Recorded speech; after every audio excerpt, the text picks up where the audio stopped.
El aparato digestivo es el conjunto de órganos encargados del proceso de la digestión, es decir, la transformación de los alimentos para que puedan ser absorbidos y utilizados por las células del organismo. Las funciones que realiza son: transporte de alimentos, secreción de jugos digestivos, absorción de nutrientes y excreción de desechos mediante el proceso de defecación. El proceso de la digestión consiste en transformar los glúcidos, lípidos y proteínas contenidos en los alimentos en unidades más sencillas, gracias a las enzimas digestivas, para que puedan ser absorbidos y transportados por la sangre. Descripción. El tubo digestivo mide aproximadamente 11 metros de longitud, se inicia en la cavidad bucal y terminan en el ano. En la boca empieza propiamente la digestión, los dientes trituran los alimentos y las secreciones de las glándulas salivales los humedecen e inician su descomposición química transformándose en el bolo alimenticio. Más tarde el bolo alimenticio cruza la faringe, sigue por el esófago y llega al estómago, una bolsa muscular de 1,5 litros de capacidad cuya mucosa segrega el potente jugo gástrico. En el estómago el alimento es agitado hasta convertirse en el quimo. A la salida del estómago se encuentra el intestino delgado que mide 6 metros de largo y se encuentra muy replegado sobre sí mismo. En su primera porción o duodeno recibe secreciones de las glándulas intestinales, la bilis procedente de la vesícula biliar y los jugos del páncreas. Todas estas secreciones contienen gran cantidad de enzimas que degradan los alimentos y los transforman en sustancias solubles simples como aminoácidos. El tubo digestivo continúa por el intestino grueso, de algo más de 1,5 metros de longitud. Su porción final es el recto, que termina en el ano, por donde se evacúan al exterior los restos indigeribles de los alimentos. Estructura. El aparato digestivo está formado por el tubo digestivo y las glándulas anexas. El tubo digestivo procede embriológicamente del endodermo, al igual que el aparato respiratorio. Comienza en la boca y se extiende hasta el ano. Su longitud en el hombre es de 10 a 12 metros, siendo 6 o 7 veces la longitud total del cuerpo. En su trayecto a lo largo del tronco, discurre por delante de la columna vertebral. Comienza en la cara, desciende por el cuello y atraviesa las 3 grandes cavidades del cuerpo, torácica, abdominal y pélvica. En el cuello está en relación con el conducto respiratorio, en el tórax se sitúa en el mediastino posterior entre los 2 pulmones y el corazón, en el abdomen y pelvis se relaciona con los diferentes órganos del aparato genitourinario. Histología. Histológicamente la pared del tubo digestivo está formado por 4 capas concéntricas que son de adentro hacia afuera. Capa interna o mucosa.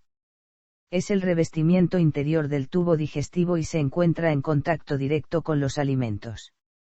Está compuesta por una capa de epitelio, una capa de tejido conjuntivo que se llama lámina propia y una capa fina de músculo liso denominada muscularis mucosae. En el epitelio pueden existir glándulas que secretan diferentes sustancias. Por ejemplo, las glándulas gástricas situadas en la mucosa del estómago secretan ácido clorhídrico y pepsinógeno para facilitar la digestión. Capa submucosa. Se encuentra debajo de la mucosa y está compuesta de tejido conectivo. Contiene vasos sanguíneos, glándulas y nervios que forman el plexo de Meissner, que es un componente del sistema nervioso entérico con la función de controlar la motilidad de la mucosa y la función secretora de las glándulas. Capa muscular externa, compuesta al igual que la muscularis mucosae, por una capa circular interna y otra longitudinal externa de músculo liso. Esta capa muscular tiene a su cargo los movimientos peristálticos que desplazan el contenido de la luz a lo largo del tubo digestivo. Entre sus 2 capas se encuentra otro componente del sistema nervioso entérico, el plexo mientérico de Auerbach, que regula la actividad de esta capa. Capa serosa o adventicia. Se denomina según la región del tubo digestivo que reviste, como serosa si es intraperitoneal o adventicia si es retroperitoneal. La adventicia está conformada por un tejido conectivo laxo. La serosa aparece cuando el tubo digestivo ingresa al abdomen, y la adventicia pasa a ser reemplazada por el peritoneo. El grosor de la pared y el aspecto de superficie, que puede ser lisa o no, cambian dependiendo del lugar anatómico. La mucosa puede presentar criptas y vellosidades, la submucosa puede presentar pliegues permanentes o pliegues funcionales.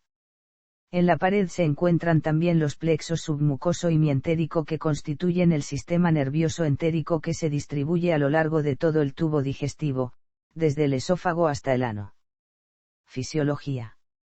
Los alimentos después de ser ingeridos y triturados por los dientes con la ayuda de la saliva producida por las glándulas salivales, forman un bolo alimenticio y pasan por el esófago en su camino hacia el estómago gracias al movimiento peristáltico. Una vez en el estómago, se inicia el proceso de digestión facilitado por el ácido clorhídrico secretado por las células paraiatales del estómago y las enzimas digestivas. Posteriormente pasan al intestino delgado, donde continúa la degradación química de los alimentos y tiene lugar la absorción de agua y nutrientes que son transportados hacia la sangre y la linfa. Al alcanzar el intestino grueso se acumulan las sustancias de desecho que forman las heces, las cuales se expulsan al exterior a través del ano. El tubo digestivo es la principal superficie de intercambio entre el medio externo y el interno en los animales vertebrados.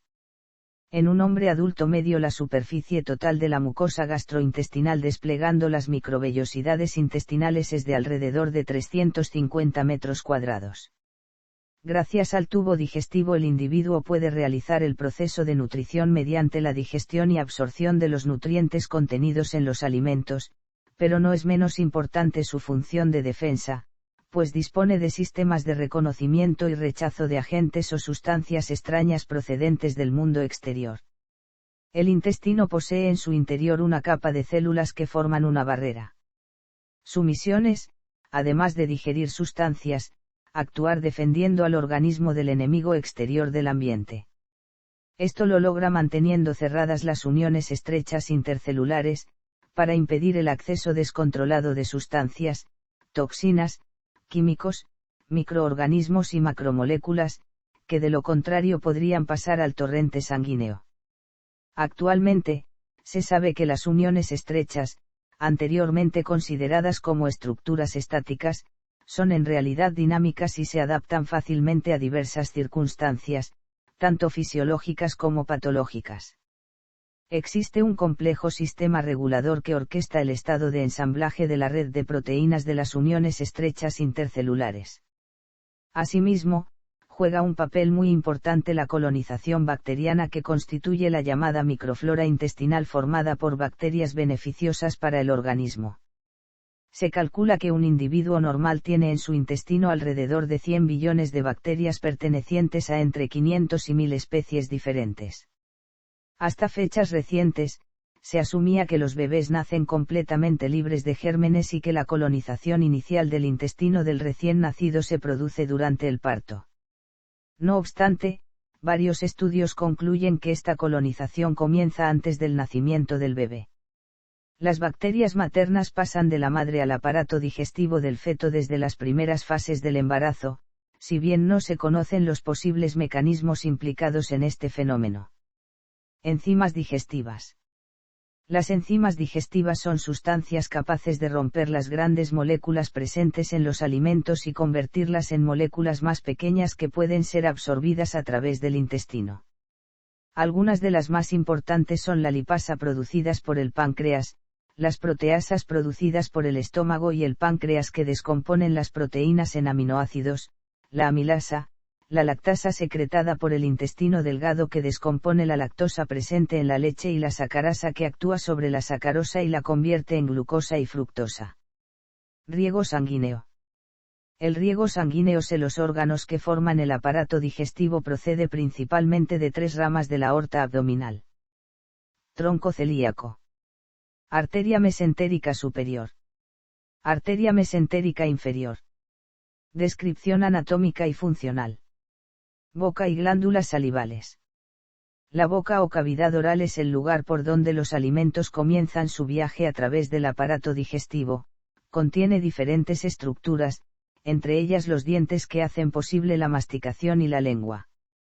Cerca de la boca se encuentran las glándulas salivales que producen saliva, la cual se mezcla con los alimentos, facilita la masticación, la deglución y ayuda a mantener los dientes limpios. Faringe.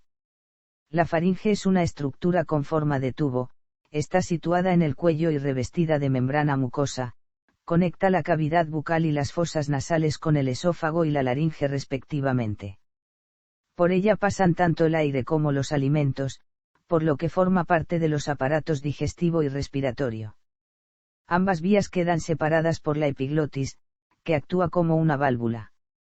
En el ser humano la faringe mide unos 13 centímetros de largo y se extiende desde la base externa del cráneo hasta la sexta o séptima vértebra cervical, por delante de la columna vertebral. Esófago. El esófago es un conducto que se extiende desde la faringe hasta el estómago. De los incisivos al cardias hay unos 40 cm. El esófago empieza en el cuello, atraviesa todo el tórax y pasa al abdomen a través del orificio esofágico del diafragma. Habitualmente es una cavidad virtual. El esófago alcanza a medir 25 centímetros y tiene una estructura formada por dos capas de músculos, que permiten la contracción y relajación en sentido descendente del esófago. Estas ondas reciben el nombre de movimientos peristálticos y son las que provocan el avance del alimento hacia el estómago. Estómago. El estómago es un órgano en el que se acumula comida. Varía de forma según el estado de repleción en que se halla, habitualmente tiene forma de J. Consta de varias partes que son, fundus, cuerpo, antro y píloro. Su borde menos extenso se denomina curvatura menor y la otra, curvatura mayor. El cardias es el límite entre el esófago y el estómago y el píloro es el límite entre el estómago y el intestino delgado. En un individuo de tamaño medio mide aproximadamente 25 centímetros del cardias al píloro y el diámetro transverso es de 12 centímetros. En su interior encontramos principalmente dos tipos de células. Células parahiatales que secretan el ácido clorhídrico y el factor intrínseco, una glucoproteína necesaria para la absorción de la vitamina B12 en el intestino delgado. Células principales u oxínticas que secretan pepsinógeno, precursor enzimático que se activa con el HCl formando pepsina. La secreción de jugo gástrico está regulada tanto por el sistema nervioso como por el sistema endocrino, proceso en el que actúan varias sustancias, gastrina, colecistoquinina, secretina y péptido inhibidor gástrico. Cuando la comida llega al estómago, actúa sobre ella el ácido clorhídrico. El ácido clorhídrico degrada las proteínas de los alimentos y activa la pepsina, que es una enzima que actúa también sobre las proteínas. En el estómago se secreta también una enzima lipasa que interviene en la degradación de las grasas, pero su papel es muy escaso. Los alimentos mezclados con los jugos gástricos y el moco producido por las células secretoras del estómago forman una sustancia semilíquida que se denomina quimo, la cual avanza hacia el intestino delgado para continuar el proceso de digestión. Páncreas. Es una glándula íntimamente relacionada con el duodeno, produce jugo pancreático que se vierte al intestino a través del conducto pancreático, sus secreciones son de gran importancia en la digestión de los alimentos. El páncreas segrega también hormonas como la insulina que pasan directamente a sangre y ayudan a controlar el metabolismo de los azúcares. Hígado. El hígado es la mayor víscera del cuerpo. Pesa 1,5 kilogramos. Consta de 4 lóbulos, derecho, izquierdo, cuadrado y caudado, los cuales a su vez se dividen en segmentos. Las vías biliares son las vías excretoras del hígado, por ellas la bilis es conducida al duodeno. Normalmente los conductos hepáticos derecho e izquierdo confluyen entre sí formando el conducto hepático común. El conducto hepático común recibe un conducto más fino, el conducto cístico, que proviene de la vesícula biliar. De la reunión de los conductos císticos y el hepático común se forma el colédoco que desemboca en el duodeno junto con el conducto excrete del páncreas. Vesícula biliar. La vesícula biliar es una víscera hueca pequeña situada en la cara inferior del hígado. Su función es la de almacenar y concentrar la bilis segregada por el hígado, hasta ser requerida por los procesos de la digestión.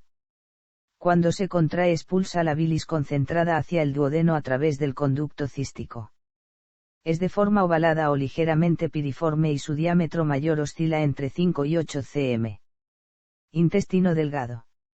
El intestino delgado comienza en el duodeno y termina en la válvula ileocecal, donde se une a la primera parte del intestino grueso. Mide entre 6 y 7 m de longitud y de 2.5 a 3 centímetros de diámetro. Su calibre disminuye progresivamente desde su origen hasta la válvula ileocecal.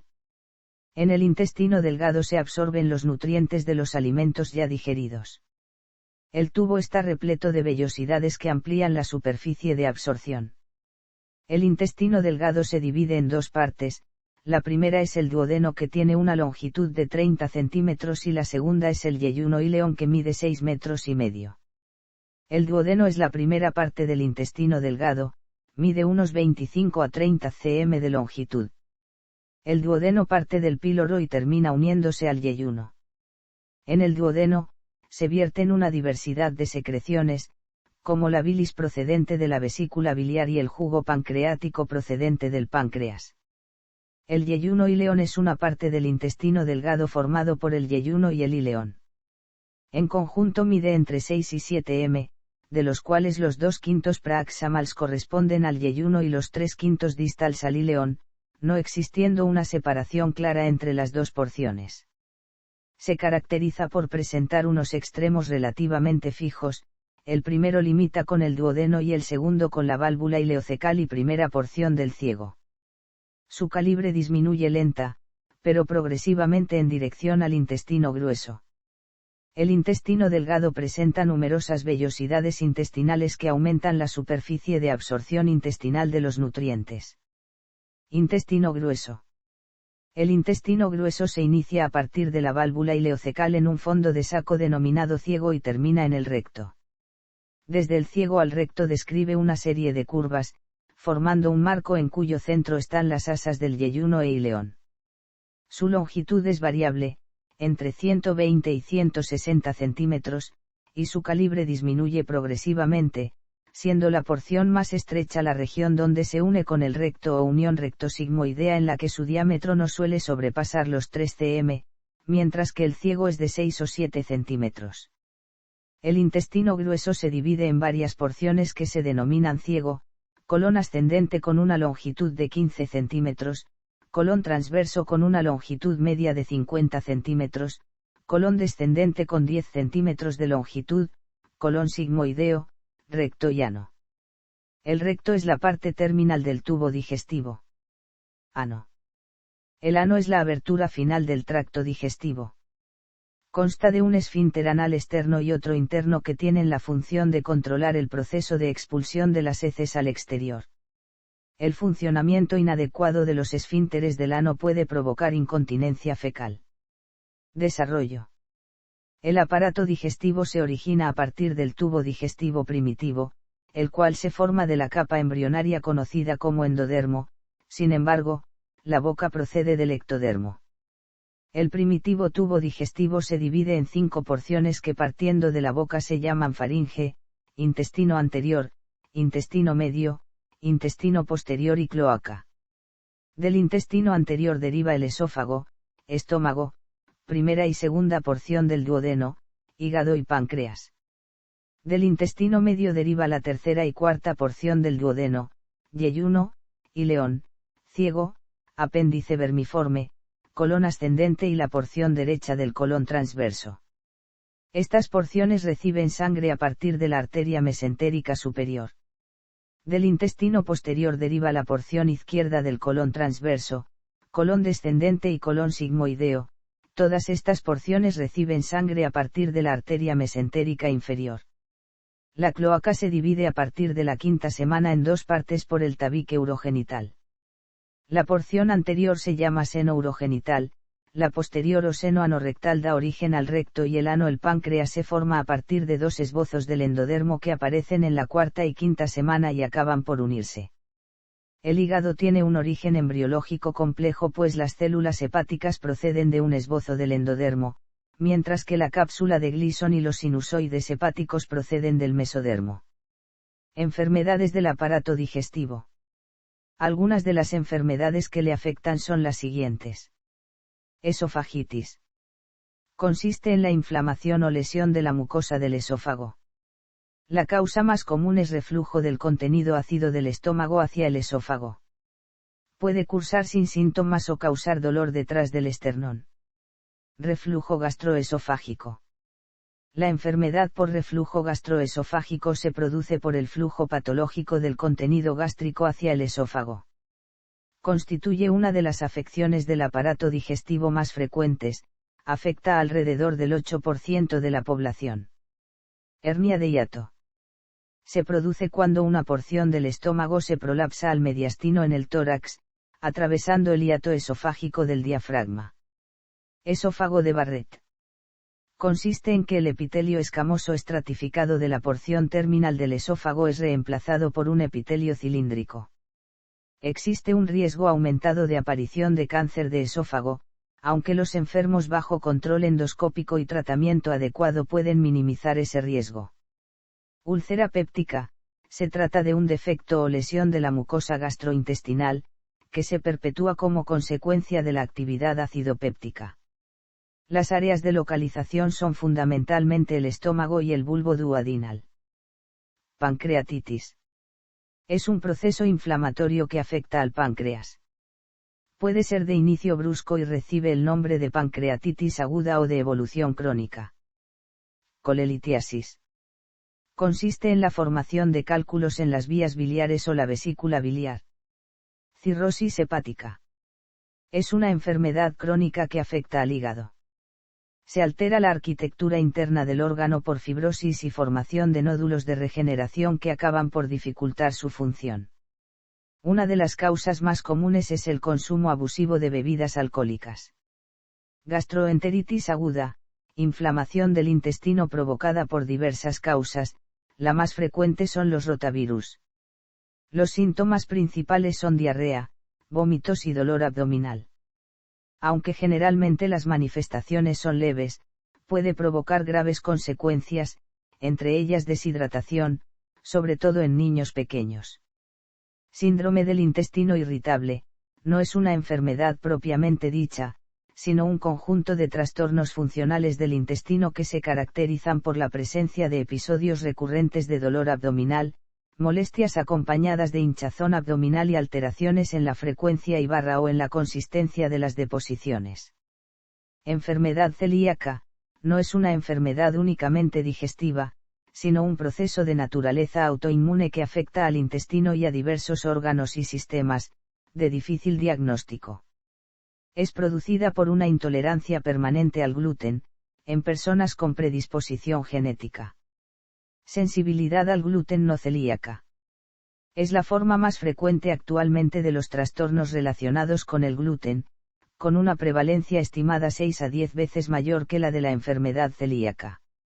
Los pacientes presentan síntomas similares a los de la enfermedad celíaca, que mejoran o desaparecen completamente tras eliminar el gluten de la dieta y reaparecen al volver a ingerirlo. Enfermedad inflamatoria intestinal. Este nombre se emplea para referirse a una serie de procesos inflamatorios que afectan predominantemente al intestino y cursan por brotes.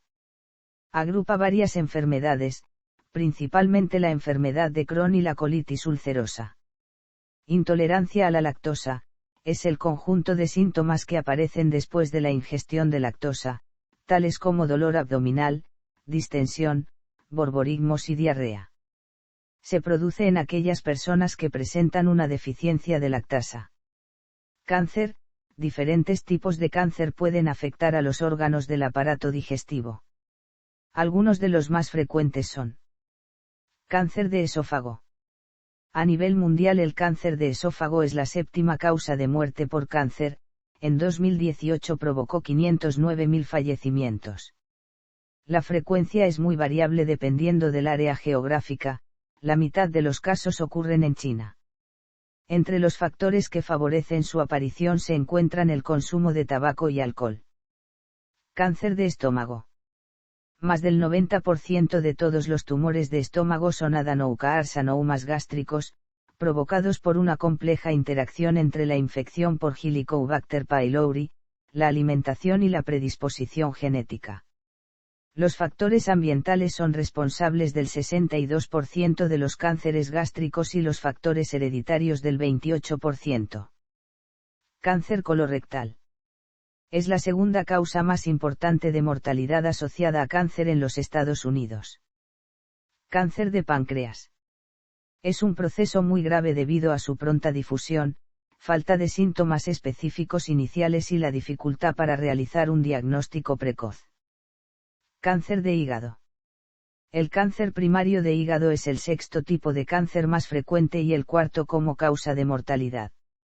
A nivel mundial en el año 2018 se diagnosticaron 841.000 casos que provocaron 782.000 muertes. La mayor parte de los casos están relacionados con cirrosis hepática provocada por hepatitis B, hepatitis C o consumo elevado de alcohol. Aparato digestivo en zoología. En todos los vertebrados el aparato digestivo es básicamente un tubo hueco que discurre a lo largo del organismo desde la boca hasta el ano. Sin embargo, existen importantes diferencias dependiendo de la especie animal, entre otras razones por estar adaptadas cada una de ellas a un tipo de alimentación. Otros mamíferos. En los rumiantes, por ejemplo, el estómago se divide en varias cámaras, en sucesión continua desde el esófago hasta el duodeno. Las 4 cavidades son, rumen o panza, redecilla o bonete, omaso o librillo y abomaso, cuajar o estómago verdadero. Aves. El aparato digestivo de las aves cuenta con algunos órganos específicos, por ejemplo el buche, que es una bolsa de tejido conectada con el esófago a la altura del cuello, en la que los alimentos ingeridos se almacenan temporalmente antes de pasar al resto del tubo digestivo.